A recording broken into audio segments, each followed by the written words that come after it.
Hey, everybody. Welcome to Thanks for Coming Back. I'm your host, Dr. Latasha Nelson, and today's episode is packed with incredible insights on leadership, personal growth, and navigating uncertainty. Our guest today, Mr. Ben Grimes, has a remarkable story from growing up in humble beginnings in central Pennsylvania to flying Black Hawk helicopters and becoming a leadership coach for fellow attorneys. But here's the twist: Ben didn't always see himself as a leader. In fact, he believed people like him couldn't launch into leadership from where he started. In this episode, Ben opens up about his journey of overcoming self doubt, embracing naivete, and learning that leadership isn't about titles. It's about trusting yourself, building relationships, and being willing to take risks, even when you don't have all the answers. He also shares powerful lessons on leading without formal authority, the importance of trust and empathy, and how aspiring leaders can use their own experiences, no matter where they come from, as a springboard for success. So, if you're someone who's ready to make a bigger impact, even if you don't have all the answers yet, this episode will inspire you to take action. So, let's dive into this conversation with Mr. Ben Grimes.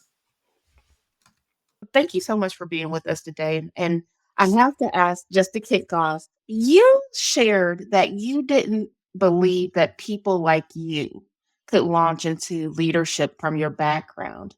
You've got such a solid background. I have to know what does that mean? What did that look like? Tell us more. Yeah, I appreciate that. I've got a solid background now, Ah, but when I started, I didn't feel that way. And for folks who can't see us as we have this conversation, I'm a Black man who grew up in central Pennsylvania, and I'm a little over 50 now.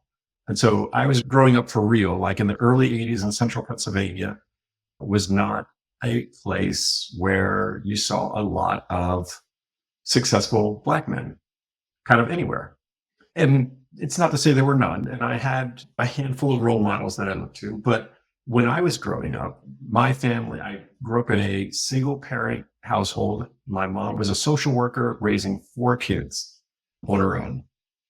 And my dad died when I was 12 or 13 or so, after coming back from Vietnam as a heroin addict and being in and out of jail as I was growing up. And so not a great source of inspiration and role modeling for me as a young man. And so, you grow up in a household that is struggling, where we never wanted for food, but we wanted for a lot of other things. And so as I was getting out of high school and looking at what my life was going to look like, it was not where I am now. I didn't see the path to where I am now at that time. I mean, that's why I said that I just didn't see myself in my own future, really. I mean, it was kind of an odd way to see it, but I hoped at that time to just kind of get by. I knew I was a smart kid, and I knew that I could rely on that to some degree, but I didn't know how. so you have to give us so much more because you figured it out. And even if it was through trial and error, right? You Yeah. figured it out. I'm curious for people. Well, let me back up. First, thank you for sharing all of that. Thank you for being vulnerable with our audience. I think it's really easy for people to see what they define as success and not really understand the story and the journey that come with it. And Yeah. so for me, what you just shared was extremely relatable. Not exact details, right? So, for example, Right. I'm one of six and I grew up in inner city Cleveland. And I tell people all the time, I didn't know we were technically, based on government guidelines, poor, right? My parents did such a phenomenal job of making sure that we had. And as I got older and my dad shared more with me, he passed away from cancer back in 2017. And there's so many things I wish I could ask him today. But as I learned more from him, he would share things like nights that he and my mom would sit up and cry together because they knew they were struggling. I, as like the third oldest, had no clue, right? I had absolutely no clue. I had no way of knowing what kind of pressures you could have as two young parents because even though my mom was 9 years older than my dad was in his early 20s when he had me. So to reflect on that now and be able to say to people, my first real instances of leadership of what it really looked like started with my parents for things that I had no way of knowing at the time. But now in reflection, I understand there is a journey with everyone. And so your vulnerability, I appreciate because I'm sure that a lot of people will be able to see themselves in what you shared. I hope that people do see echoes or reflections of their own experience in what we have both shared. I knew that we were poor. Poor is a spectrum, right? Very much a spectrum. I knew that we were poor. One of the ways that I knew that we were poor was when my mom dropped me off at middle school. And she was very good about emphasizing school and making sure we were going to school. But for a couple of years, she would drop me off at school and I would slide out of the back seat of the primer gray used car that she was driving with the blue vinyl seats. And then it would backfire before she drove off. And that's when you know you're poor. Now, like you said, it's a spectrum, right? I shared with my husband one day, I said, yeah, we had probably at least 2 televisions in the house. And he was like, were they color? I said, yeah. He said, no, you guys were. So it's all relative, right? It's all relative. Absolutely. But I am eager for you to share the mindset that you found yourself in as a youth and the types of shifts you experienced throughout your adulthood that brought you to what I consider a very illustrious background. Like to know that, first of all, my father was also military. He was in the Army. So high regards there. And anyone who gets paid to argue a point for a living, they get high praise from me too. So please tell us about your journey and your mindset as you navigated from youth to where you are today. I think the biggest factor in my success, and I've mentioned this, I think before, but my naivete in how I approached what was ahead for me. I just didn't know. And like not knowing, I think was really important in me finding success because while I didn't have a great vision or model for what I was after, I also didn't know what I was up against, really. I honestly didn't know how to pay for school to go to college after high school. I didn't know how you paid for that. I knew that there were loans out there, but it never occurred to me like I could get one. And so for me, it was all your parents had money or you didn't go to school. Like that was it. And then I heard about West Point and you get paid to go to school and all you have to do at the other end of that is serve in the Army for 6 years, which I plan to do anyway. And I said, that's great. That sounds like a great deal. And so for me, the mindset that made it possible for me to find success was being open to possibilities. It really is that. And it's not about being stuck in where you are, because that's the danger. That's the risk is that, you grow up poor, you're the oldest of 4 kids and you're helping your mom take care of kids, but you're also like a teenager. So you're a bit of a jerk to start with. And so it's very easy to get stuck in that place where you don't have and you don't see a path to having, and you don't see a model that you can actually aspire to. All you know is you could do something. And that's enough. I mean, that is enough. And remembering that you could do something, that really is enough. And then just latching onto that. Now, you said it's enough. I have to ask for those who may have fear of the unknown, right? And the reality is, regardless of your circumstances and your specific journey, we live in a huge space of uncertainty right now. And it's only Yes. accelerated, right? When you look at the economy, when you look at technological advances, everything, and a ton of other things I'm not listing. We live in uncertain times. Is what you described enough to overcome the fear of the unknown? Or are there caveats to add on to what you just described to help you overcome the fear of the unknown? I think that we don't overcome that fear, but we learn to live with that fear.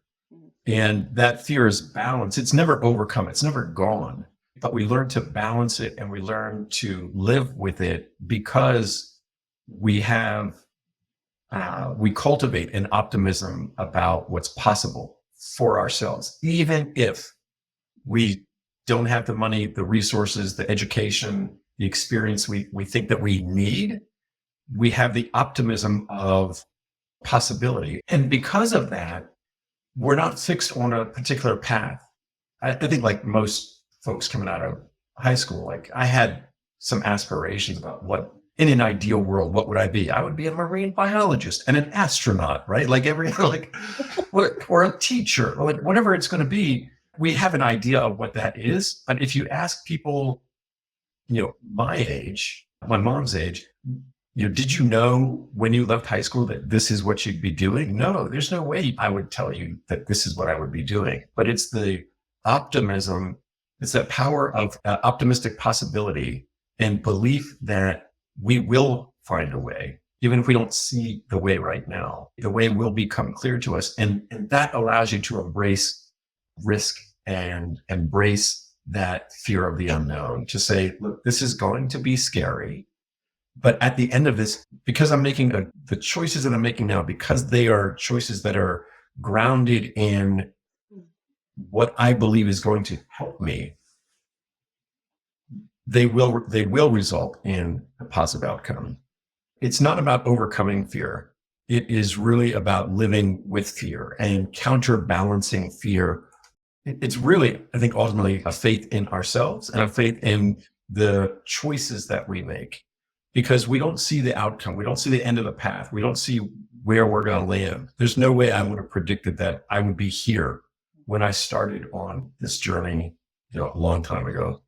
But it's the confidence that we are making the right choices for ourselves, even when they turn out to be the wrong choices. It's commitment to the choice and commitment to the process and commitment to the fact that we will learn along the way. And as long as we're learning along the way, we are doing the right thing. I feel like what you just shared is that you don't have to have all the answers in order to navigate and become successful in your own right. It's really trusting the process in some ways and believing enough in yourself, right? I want to get your thoughts on a quote that I recently came across in reading John Maxwell's High Road Leadership. It's a quote from Carl Sandburg, and it goes, "There is an eagle in me that wants to soar, and there is a hippopotamus in me that wants to wallow in mud." What are your thoughts about that quote and how it applies when it comes to creating balance? You shared there's no such thing as living without fear. There's striking a balance between knowing that things may not go right, but also being able to push forward. I agree that we all have an eagle and a hippopotamus in us. And I think that we can't ignore either side. Absolutely. I think we should lean towards the eagle, right? I mean, of course, we should lean towards the eagle. But if you try to dismiss the hippo or pretend like it doesn't exist, all you're doing is hacking away those feelings and those emotions and those reactions and those potential learnings from disappointment and sadness and regret and shame even. And so for me, I had this belief, especially in my 20s, when I felt bad, I made a commitment to myself to wallow in my feelings. Like, you have to feel it. You have to feel it. You have to feel it so that you can start to move past it. If you pretend that you're not having those feelings, those emotions, those reactions, if you're not feeling, then it's always going to linger. But you cannot confront it until you dive into it a little bit to really understand it. And once you understand the feelings that you're having, the emotion that you're having, now you've got an opportunity to figure out where the learning is and what the opportunity for change and growth is. Absolutely. Now, you touched on the power of naivete. Yeah. We said nowhere else but here today. I love how you describe it. What I took away is there's this openness to the unknown that you can benefit from. How would you describe, or how do you think that aspiring leaders could embrace that power of naivete, and especially when it comes to stepping into new roles, new challenges, and that unknown? I think that one of the things that new leaders in particular miss the opportunity on is admitting that they don't know everything. I really do. I think that this is one of the biggest opportunities that we have as new leaders is to step into a role and say, I am excited to be here and I don't know everything. It really is one of the reasons why we have teams, right? If it only took one person to get it done, you wouldn't have a team to lead. But it takes more than you. And the more senior you get in leadership roles, the less you are likely to know everyone else's job with depth and expertise. And so you really do have to embrace that open mindset, that openness to learning from others while you're still leading others. I learned this very early on after graduating from West Point. My first job in the Army was as a helicopter platoon leader. And so I was the senior person in the platoon, and we had 3 aircraft and 2 flight crews and a bunch of mechanics and crew chiefs. So about 30 soldiers or so and 3 aircraft. And we would fly around South Korea or Fort Campbell, Kentucky. But the takeaway is I was in charge, but also the least experienced and least qualified pilot, and by far the least qualified mechanic. Like I wouldn't have allowed me to change the oil with a lawnmower, let alone a $1 million Black Hawk helicopter. And of course, you didn't tell anyone that, right? I absolutely tell people that because they have to understand, they have to know that I know my limits. When you're able to articulate and embrace your limits, you create trust with your team because they know that you're not going to overstep what you're capable of. You're not going to walk them into inordinate risk or adversity. And now in the Army, that has a particular kind of connotation or framework to it, but it works everywhere else. As a lawyer, if I'm leading a trial team, my team needs to know where my expertise lies and that I know that it does not extend to certain areas, so that when we're making litigation decisions and strategy decisions, they know that I'm not just going to pop off with some idea to file a certain motion or call a certain witness or make a certain argument because I think it sounds good. They need to know that I know my limits and I'm going to rely on them to bring their expertise to the table so that we can all contribute to our organizational, like the team's success. So I very much rely on, in that legal sense, my paralegals, my investigators, my other substantive experts, my co-counsel who have greater experience than me working in a particular court or with a particular judge or with a particular co-counsel, so they can help read the environment to help us make those tactical and strategic decisions that are going to lead to success. If I only rely on the way I read the room or the way that I read the case, then I'm really cutting us all short and diminishing our opportunities to succeed. And I hate to say it, but it's also limiting your capacity to learn from others. Yes. I love how you just described it, because as you were just describing this for us, I thought to myself, another exceptional example, aside from yourself, that I think of is President Obama. When he first entered the White House, now this is not to politicize this episode, people. So however you feel about whoever you feel about it, this is not that. But I remember there being a lot of conversation about his experience or lack thereof at that stage, or on that big of a stage. And what I watched him do for several years was make sure he was surrounded by people who knew more than he did. And as a leader, that's a great way to create capacity so that you can learn, so that you can become a stronger leader, and you can create other opportunities for other people as well. Absolutely. And I'm really glad that you reminded us how important it is for us as leaders to learn from our teams. I really think that when we think about working on a team, it has to be a collection of equals, really. with different roles. And my role as the leader is to make the ultimate decision. But we are a collection of equals when it comes to our contributions. We all are contributing differently. My contribution is the final word, at the root of it. But we all come at this as equals. And I think that is a really critical way to approach the obligation of leadership, not just the authority of leadership. Absolutely, absolutely. So take the pressure off of yourself as a leader if you think you have to have all the answers, because you don't. Yes. And we touched on uncertainty already and how accelerated it is today. You can't possibly know everything, but ensuring that you're co-elevating, you're collaborating. I tell my team all the time. I had a meeting recently, and one of my team members introduced herself, and she said, yeah, I report into Latasha. She's my leader. And it was something about the way she said it. I said, we work together. we work together. She has phenomenal insights from her experience that I would not have at this stage because I don't have her exact experience.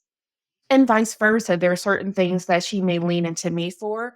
And ultimately, what I'm responsible and held accountable to is just different from what she does. But she is still very much a leader in her own right. And I expect my team to step up in that way. So you have to treat people the way that you expect them to show up and deliver. Oh, absolutely. And I love the way you talk about collaboration. And my brother's a counselor. He works in state prison in Pennsylvania. And one of the ways that he talks about collaboration is to break that word down into co-labor, work together. Like it's not just talking at each other. It's not just sending emails back and forth and like, oh, we're collaborating. No, we're actually working together as equals. I really appreciate the way you brought that example in. No, and I like that co-labor. We will do this together. Every bit of it, the good parts, the easy parts, and all of the other stuff that comes with it. Now, you tickle me because I'm thinking about your background. And for someone who did not know exactly how things would shake out or even what stepping stone to place your footing on in order to move forward, you somehow landed in the military and the legal profession, which for Yes. some, I'm sure that this is probably the perception and not necessarily the rule, but both can come across as pretty firm, rigid, Yeah. hierarchical comes to mind. What lessons can you offer aspiring leaders in more of a structured environment for how to develop their influence even when they lack direct authority? Yeah. This is an idea that that I talk with my coaching clients a lot about in primarily in law firms in very hierarchical and structured environments. But it's something that I really learned in the Army, which is, of course, as you suggest, a very structured environment. But the real question is like, how do you lead without formal authority? How do you lead with influence? And my answer really is you lead with informal authority very much the same way you lead with formal authority. You lack one thing when you're leading informally. You lack that one thing, the title or the role, but everything else should be the same. And this is an idea that I think does not, I see this in the legal world, that does not translate well, at least into the legal world. We look at formal authority and we stop there and say, this is all I need to lead. I'm the partner, I'm the director, I'm the general counsel, I'm the whatever. And we stop there. I'm the SVP of whatever. But leadership, the vast majority of what makes leadership successful is not the formal authority. It is the relationship, it is the influence. And you generate that influence by creating relationships with other people. And I'll tell you, even in the Army, this is so important. We think about the Army as an environment where I tell you, I give an order and you just do it because I'm in charge. And that works sometimes. And there are situations where that has to work, right? In combat, of course, that has to be the way that we react to orders. But in order to create an environment where you are actually going to do something unpleasant, that you don't want to do, that might be dangerous for you, you have to trust the orders that I'm given. And that trust is generated long before I give that order. And so when we're talking about formal authority, that formal authority, we're really going to rest on our position that sits on a base of informal authority and relationship and trust. And that has to be cultivated over time. And so when we're looking at what we can do leading from the middle, we're leading from the bottom, leading up, when you talk about leading up all the time, that comes from relationship and trust. And those are the same kind of skills and practices and behaviors and habits and techniques that we use in a position of formal authority. We're just doing it without the title. And it's not just leading up either, right? Because we have those peers who are like, Absolutely. you're my peer. Why are you trying to get me to do anything? You still have to have trust. And I love your emphasis on trust, transparency, empathy, and passion. Because I trust you to be looking out for me the same way you would look out for yourself. I'm more open, perhaps, to taking your lead, following your lead. Transparency, you're sharing with me what I need to know and not just what you want me to know. Empathy, you understand where I'm coming from when I question why you may be suggesting what you're suggesting. And if I don't believe you believe what you're saying, that's where the passion part comes into me. I don't know why you're talking to me at this point, why you would expect me to take any reasonable, much less risky steps forward. Right. So I would love for you to share how aspiring leaders can implement these traits of trust, transparency, empathy, and passion in their daily interactions with everyone across and out. Yeah. And if there are folks who are at levels serving more frontline basis, by all means, consider them too. But how can they implement those into their daily interactions to create a greater impact within their leadership? When I talk about that, I'll start with trust, because I think that this is the bedrock. I talk about these 4 pillars of leadership: trust, transparency, empathy, and passion. I think they are co-equals, but the first among equals is trust. And so I think it starts with trust. And what I recommend when I talk about building trust, I have this one thing that I share with folks. It's 4 questions that I share with folks that I recommend that you use to start building that trust. The questions are: how are you doing? Like, how are you? How are you doing? What are you working on? How is that going? What can I do to help? That's it.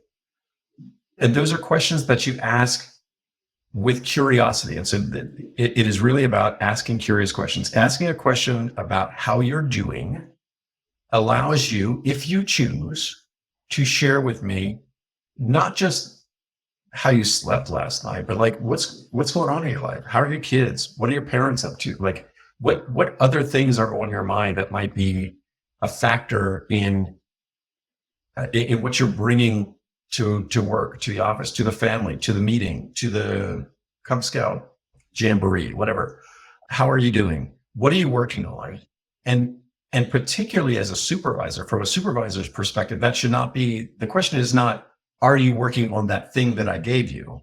It is, what are you working on? Because that recognizes there may be other projects out there that are important to you, especially when we're working in a dynamic environment where our team might have relationships or responsibilities to other supervisors.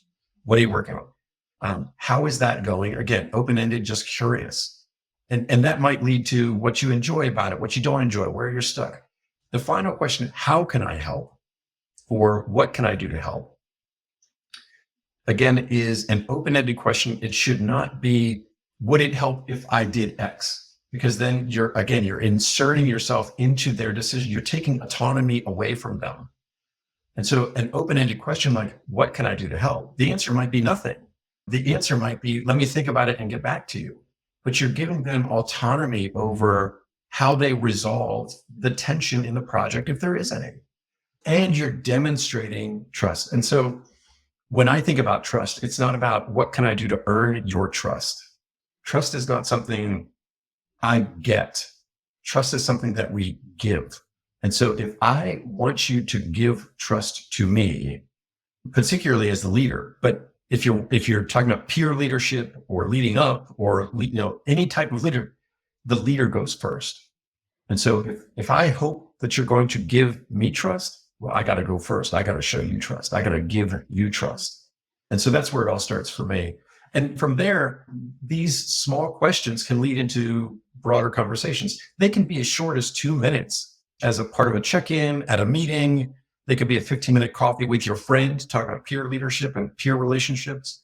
They could be coffee, lunch, but it's really these bite-sized opportunities to interact and share with each other. And for me, that then rolls into transparency, which is both transparency for me is both informational transparency, as you suggested, making sure that you have relevant information, not just the information I think is useful to you, but it's also transparency about who we are. When I show you who I am, I make it okay for you to show me who you are. And then we can stop coming to work with our mask on, like the figurative mask. That we're all pretty comfortable, especially some of us who grew up code switching because it was the safe way to operate. But when you do that less, then you have less stress to deal with during the day, and you can enjoy the work better. You can enjoy you can lean into your relationships a little bit better. And even if we don't have, coffee and drinks and dinner after work, we might not be best buds, right? But we can still understand each other in a more holistic way. And that contributes to trust, builds a relationship so that when times get tough, we have that foundation that is going to allow us to work effectively together. I like how you just described transparency and being able to show up as your genuine and authentic self. I read an interesting statistic about perfectionism, which I think a lot of people also struggle with. And I'm connecting dots back to earlier in our conversation where we said, as a leader, you do not have to have all the answers. But generationally, there's a generation that is coming up now, and they're really struggling with having to be perfect. And it leads to depression. It leads to health issues because of the stress that comes with it. And it doesn't work for everyone else because even if you get something like I hit that out the park, there were probably things that could have been done differently, better. It's not about you. And a lot of that, I think, comes down to environment and expectations, not just your personal expectations of yourself, but also environmentally. If you happen to be in an environment where, to your point earlier, if you feel like you have to code switch or the expectation is that you're going to be perfect, do you feel like you can show up as your genuine and authentic self?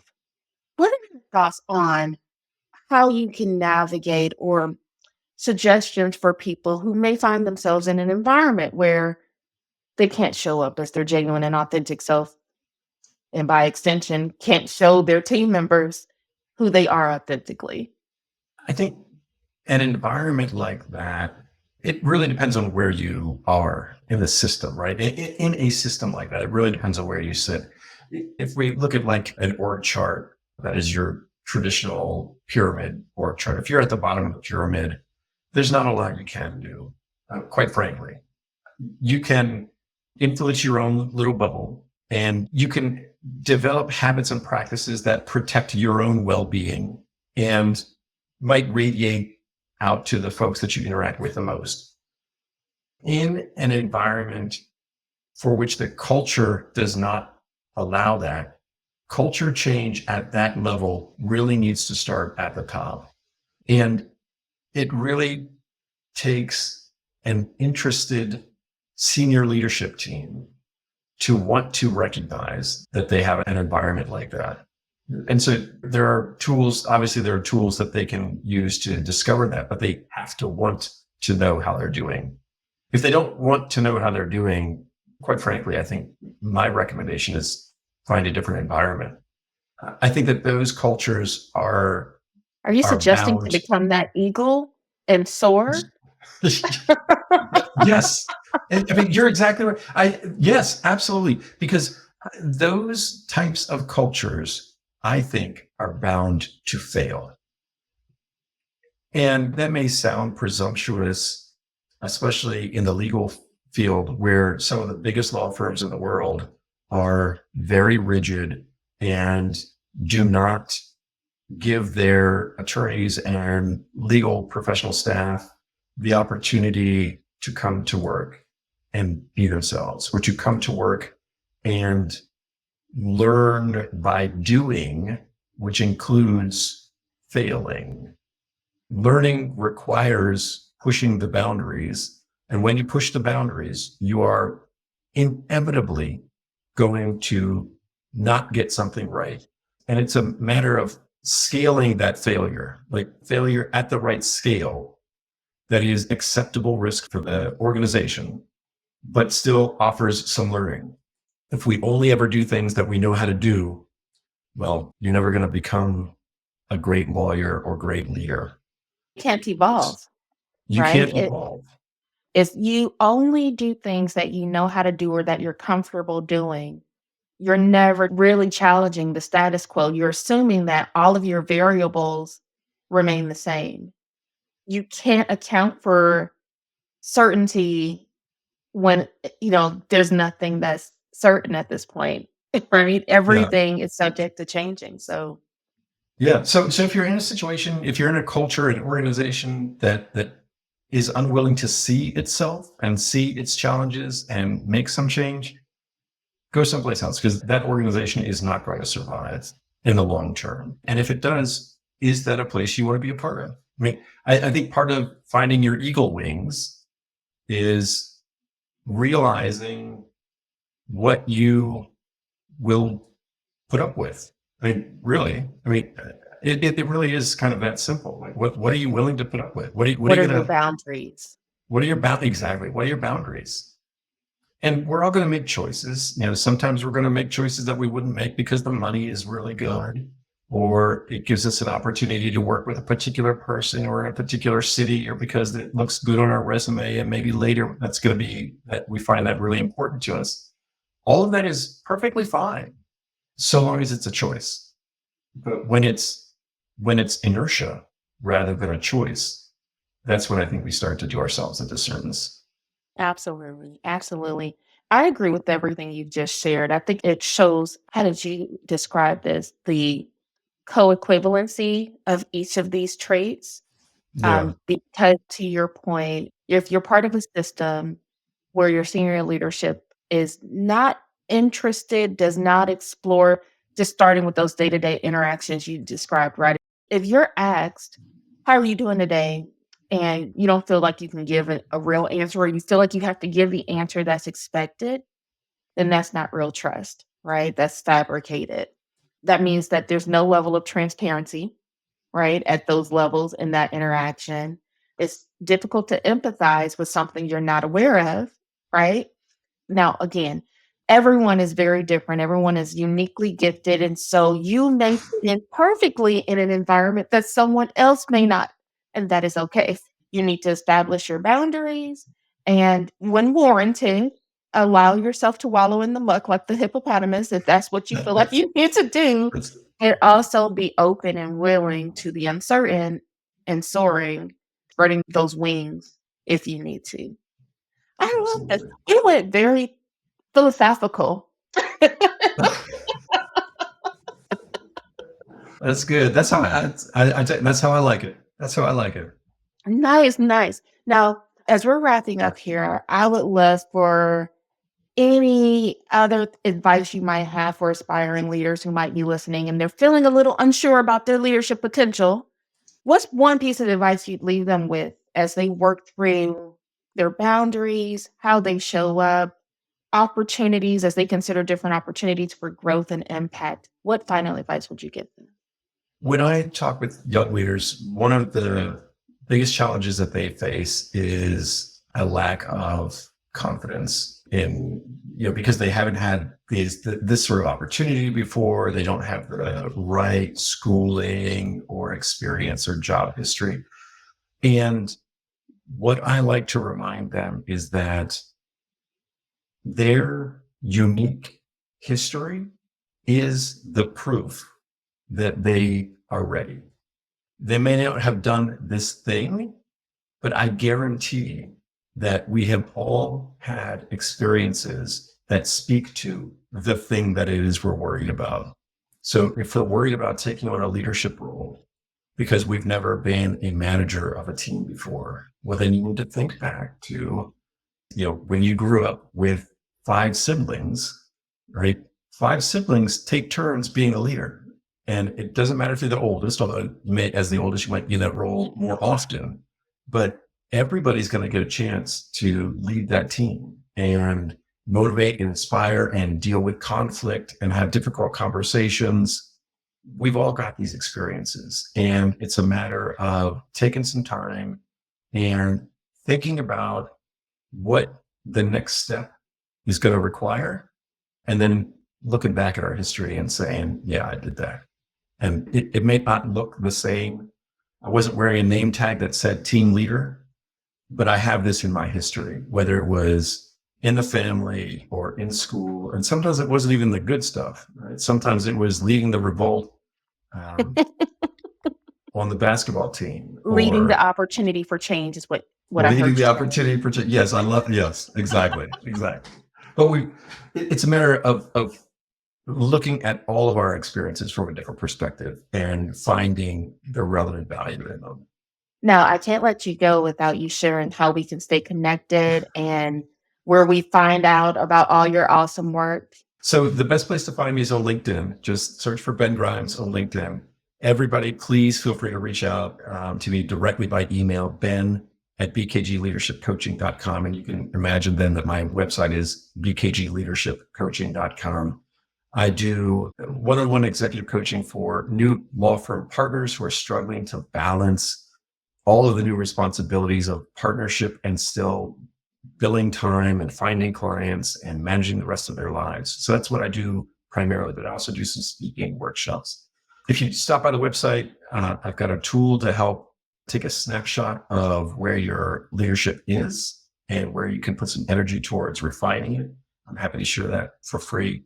And stay tuned for my books. I'm working on 2 books that should be out soon, before the end of the year. It should be out soon. One on mastering partnership as a new law firm partner, and one that I'm really excited about that is focused on empathy-driven leadership. And I think it's going to be really good. So stay tuned for those. I have high expectations, so no pressure. Thank you so much for joining us today and sharing all of your wisdom, and especially for your vulnerability. Again, I know historically it may be seen as a sign of weakness, but I'm not sure how you can make real and genuine connections with people without sharing your real and genuine journey with them. And so thank you for sharing that with me and our audience today. Thank you for having me, and thank you for giving me the opportunity to share and connect with folks. Absolutely.